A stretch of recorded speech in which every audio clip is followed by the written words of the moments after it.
দর্শক আমন্ত্রণ জানাচ্ছি NY71 এর বিশেষ আলোচনা অনুষ্ঠান। এটি আমরা বাংলাদেশের যে আসন্ন নির্বাচন, সেই আসন্ন নির্বাচন নিয়ে আমরা দেশে দেশে বাংলাদেশের যারা প্রবাসী আছে তারা সেই নির্বাচন নিয়ে কি ভাবছেন, তাদের নির্বাচনী প্রস্তুতি সেগুলো শুনবো এবং নির্বাচনকে কেন্দ্র করে যে সমস্ত ঘটনা ঘটছে তার বিশ্লেষণ খোঁজার চেষ্টা করব।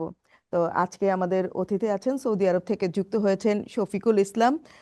স্বাগত আপনাকে। এবং একই সাথে আমাদের সাথে আছেন আইটি বিশেষজ্ঞ তানভীর জোহা খান। দুজনকেই স্বাগত আপনাদের। জি, স্বাগত। আচ্ছা, নির্বাচনী প্রস্তুতি বাংলাদেশ নির্বাচনের দিকে এগোচ্ছে। শফিকুল ইসলাম, আপনার কাছে আমি জানতে চাই, আপনি একজন প্রবাসী এবং বাংলাদেশের নাগরিক। বাংলাদেশের নির্বাচন নিয়ে যে প্রস্তুতি চলছে, আপনার সেই নির্বাচন নিয়ে আপনার কি অবস্থা, বা এই প্রথমবার পোস্টাল ব্যালটের মাধ্যমে ভোট দেওয়ার ব্যবস্থা হয়েছে, আপনি সেটিকে কিভাবে দেখছেন? Thank you very much Shamima Daula. আমি সৌদি আরব থেকে যুক্ত হচ্ছি। সৌদি আরবে প্রায় 30 বছর আমার সার্ভিস। সৌদি আরবে আমি বলতে চাচ্ছি, কারণ আমাদের যে এখন বর্তমান ইলেকশন হচ্ছে, আমরা এটাকে ইলেকশন বলে গণ্য করতে পারি না। কেননা সব দলের অংশগ্রহণ ছাড়া কোনো নির্বাচন হতে পারে না, এটা ক্লিয়ার এবং লাউড। আচ্ছা, আদারওয়াইজ তারা যেভাবে ব্যালটের পেপার দিচ্ছে, আপনি আপনার মর্জি মতো দিবেন এবং সিক্রেটে দিবেন, কিন্তু এখানে রুমে রুমে সবার কাছে ব্যালট পেপার পৌঁছিয়ে দিয়েছেন এবং তাদের যেই আশা আকাঙ্ক্ষা চাহিদা তারা মন ইচ্ছা মতে দিতেছেন। এখানে আপনার সিক্রেট বলতে কিছুই নেই। আচ্ছা, আমি আপনার কাছে এই প্রসঙ্গেই আসি যে আপনি সৌদি আরবে আছেন, একটি ইসলামী রাষ্ট্র। সেখানে জামাতে ইসলাম থেকে উম, আহ, আহ, জামাতে ইসলাম এইবার একটি ভালো অবস্থানে আছে এবং তাদের নির্বাচনী প্রচারণায় তারা বলছেন যে নারীরা শীর্ষ পদে আসতে পারবে এবং নারী নেতৃত্বকে তারা মানেন না শীর্ষ পদে। এইটিকে আপনি কিভাবে দেখছেন? ভালো প্রশ্ন করছেন। আমি আমার জায়গা থেকে 30 বছরের যতটুকু উপলব্ধি করেছি সৌদি আরবে প্রবাস জীবনে, আমি প্রত্যেক অফিসে কাজ করেছি এবং প্রত্যেকটা অফিসে আমাদের লেডিস স্টাফ আছে এবং সৌদি নাগরিক তারা কাজ করতেছেন যার যার মতো করে। এখানে কারোর সাথে কোনো বাধা বিঘ্ন নাই, কোনো অবজেকশন নাই। তারা তাদের কাজকর্ম চালিয়ে যাচ্ছেন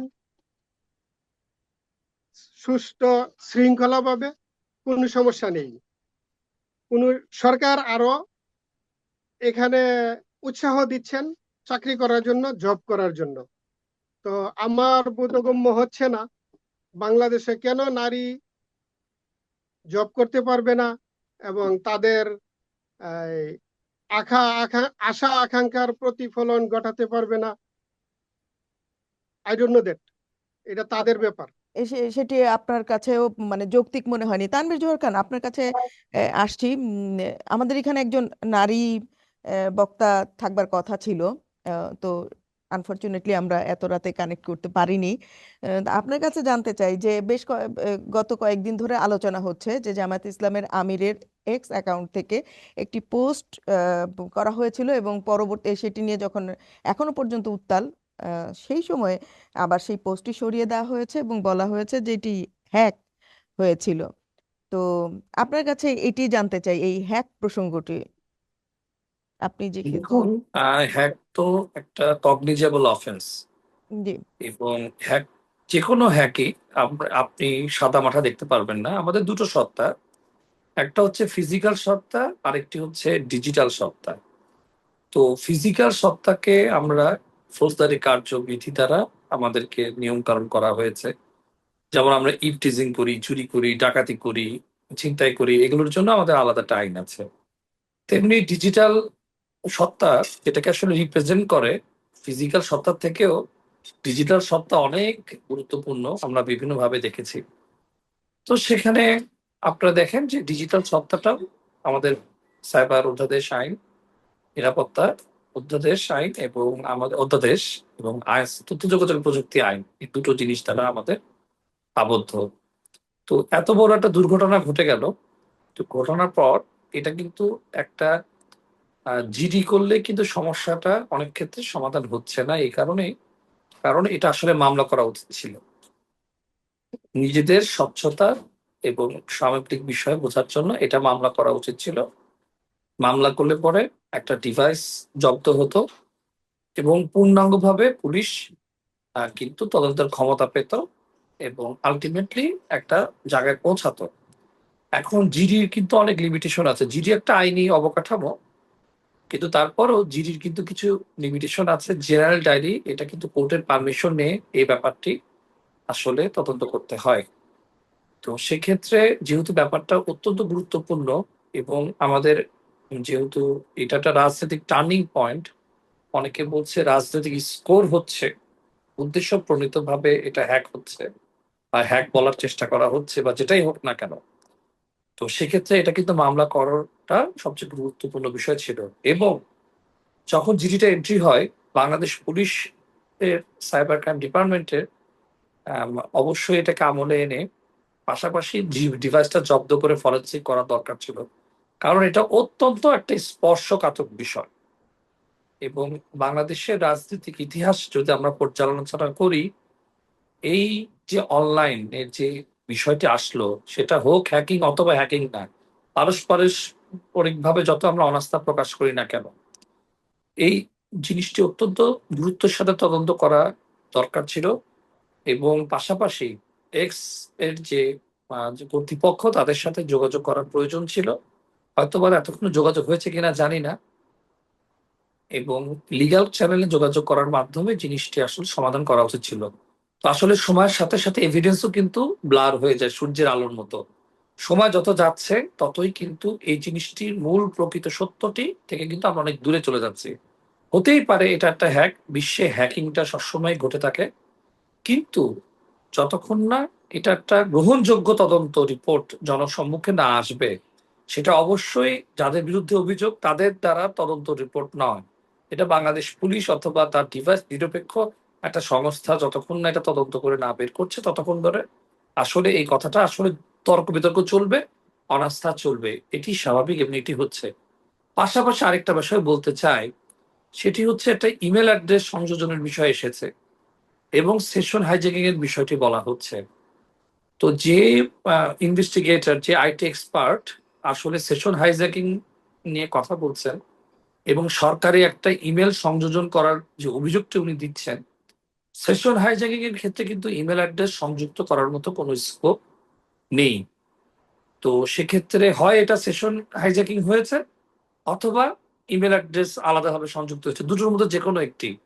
এবং সেখানে একটা সরকারি ইমেল অ্যাড্রেস কেন এরকম একটি সবস্টিকেটেড ভেরিফাইড অ্যাকাউন্টে অ্যাড হতে যাবে, এটা নিয়েও কিন্তু আরেকটা প্রশ্ন এটিও আরেকটি উঠেছে। প্রশ্ন। তো, এবং আপনি আপনার কথা থেকে যদি আমি বুঝে থাকি যে আম, যথাযথ যে প্রক্রিয়া, হ্যাক হয়ে থাকলে সেই প্রক্রিয়াগুলো আম, অনুসরণ করা হয়নি। সেই আপনি বলছিলেন যে সময়ের সাথে সাথে আবার এই এভিডেন্সগুলো ব্লার হয়ে যায়, এরকম একটি কথা বলছিলেন। আরও কারিগরি বিষয়গুলো নিয়ে আপনার সাথে আবারও ফিরবো। আমি একটু শফিকুল ইসলাম, আপনার কাছে জানতে চাই যে জামাতের যে এই যে নারী নেতৃত্ব নিয়ে তাদের যে এক ধরনের অনীহা, এবং জামাতের আমিরের আইডি থেকেই পোস্ট হয়েছে যে নারীরা কাজের নারীদের বিরুদ্ধে একটি চরম অবমাননা করে একটি মন্তব্য হয়েছে। পরবর্তীতে এটিকে হ্যাকিং বলা হচ্ছে। তো আমরা টেকনিক্যাল বিষয়গুলো নিয়ে কথা বলছিলাম। আপনার কাছ থেকে শুনতে চাই, এটিকে আপনি আসলে হ্যাকিং মনে করেন নাকি একটি মানুষের প্রতিবাদের মুখে গিয়ে হ্যাকিং বলা হচ্ছে?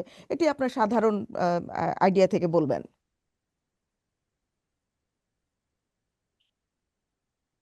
আমার এক্সপিরিয়েন্স থেকে আমি বলছি, ওনার মোবাইল থেকে যেহেতু ওই পোস্টটা করা হয়েছে, তাহলে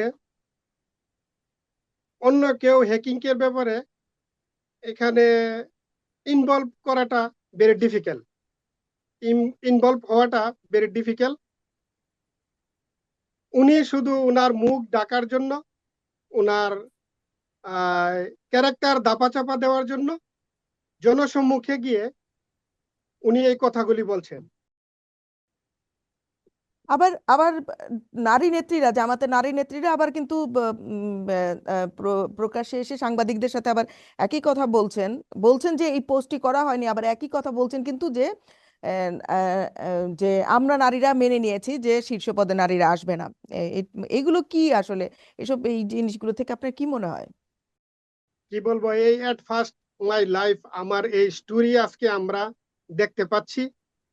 ইন ফিউচার মনে হয় আরো কিছু দেখব, আমাদের আরো কিছু দেখার অপেক্ষায় আছে। আচ্ছা, নারীদের জন্য আপনি বলছেন যে আরো অবমাননাকর কিছু অপেক্ষা করছে, আপনি আপনার অফকোর্স, কাছ থেকে এটুকুই আমি অফকোর্স, বুঝলাম। আচ্ছা, অফকোর্স। আমি আবার পরে হয়তো আপনার কাছে ফিরবো। তানভীর জোহা, আপনার কাছ থেকে একটু টেকনিক্যাল বিষয় থেকে আরেকটু শুনে আসি যে আপনি বলছিলেন যে একটি সরকারি ইমেল আইডি এখানে যুক্ত করা হয়েছে এবং যথাযথ প্রক্রিয়াগুলো করা হয়নি। এবং আমি এর আগে আপনার কাছে আমি অন্য সংবাদ মাধ্যমে দেখেছি যে আপনি আরো কিছু টেকনিক্যাল সমস্যার কথা বলছিলেন, সেগুলো শুনতে চাই। যে এটি দেখা যায় যে যার আইডি হ্যাক হয়ে থাকে তিনি পোস্ট করতে পারেন না, কিন্তু তিনি আবার পোস্ট করেছেন এবং সেটিও আহ, আহ, আধা ঘন্টার মধ্যেই আবার এই করবার কথা, সেটিও অনেক প্রতিবাদ করা হয়েছে অনেক পরে। এই বিষয়গুলো আপনার কাছ থেকে শুনতে চাই আসলে।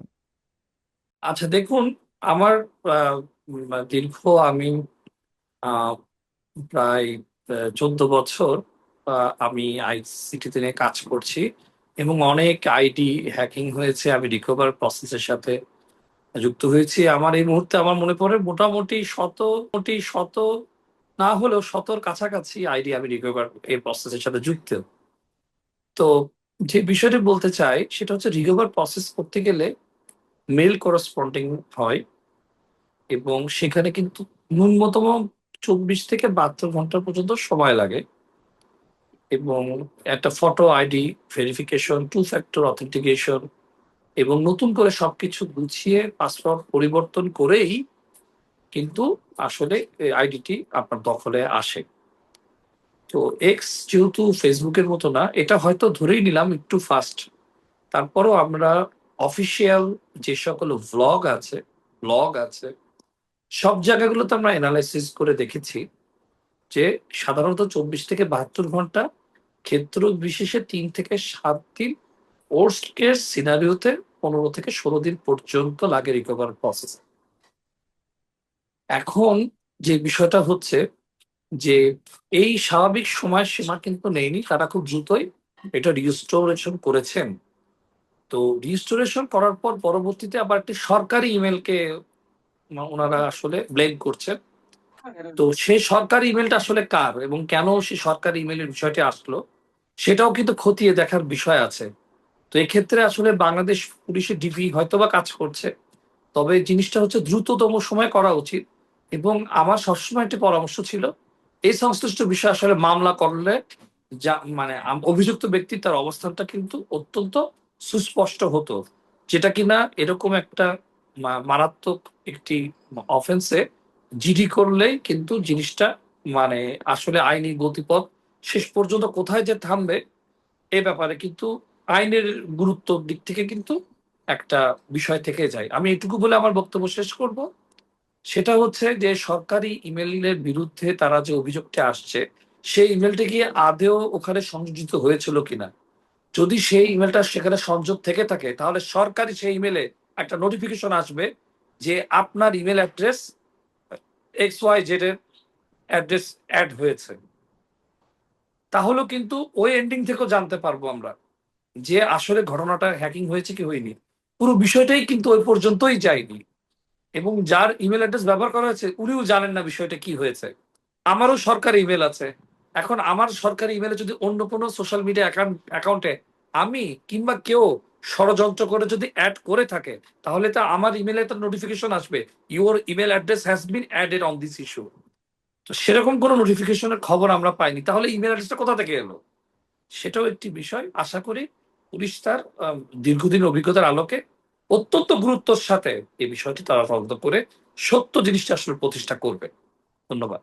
অসংখ্য ধন্যবাদ আপনাদের দুজনকেই এই রাতের বেলায় যুক্ত করলাম, এবং যেখানে আপনার কথা থেকে যে আমি বুঝতে পারলাম যে এখানে বেশ কিছু যদি কিন্তু রয়ে যায়, এবং যথাযথ প্রক্রিয়া যেটি মামলা হওয়া উচিত ছিল এই রকমের একটি সেনসিটিভ ইস্যুতে, এবং এই নিয়ে কিন্তু দেশে আবারও এক এক ধরনের উত্তেজনা তৈরি হয়েছে, এবং যেই মন্তব্যটি করা হয়েছে সেটি যদি হ্যাকিংও হয়ে থাকে বা যদি নাও হয়ে থাকে, এটি অত্যন্ত অবমাননাকর একটি অবস্থা, এবং বাংলাদেশের নারী নিরাপত্তা এমনিতেই অনেক সময় প্রশ্নবিদ্ধ হয়েছে। আগামী দিনে এই জায়গাগুলোতে সতর্ক হওয়া উচিত, এবং এই ধরনের ইস্যুতে সতর্কভাবেই ব্যবহার করা উচিত, এবং যথাযথ প্রক্রিয়াগুলো ফলো করা উচিত। অসংখ্য ধন্যবাদ আপনাদের দুজনকে। আবারও যুক্ত হব নতুন কোনো বিষয় নিয়ে বা নতুন কোনো অতিথির সাথে। আপনাদের থ্যাংক ইউ ভেরি দুজনকে মাচ, ধন্যবাদ। আপনাকে অসংখ্য ধন্যবাদ। ধন্যবাদ আমাদেরকে ফ্লোর দেওয়ার জন্য। Thank you very much, see you next ইনশাআল্লাহ। শুভরাত্রি ধন্যবাদ তানভীর সবাইকে। জাহান। ধন্যবাদ। দর্শক, আজ এই পর্যন্তই। নতুন কোনো বিষয় নিয়ে আবারও যুক্ত হব। আমাদের NY 71 এর পর্দায় চোখ রাখবেন।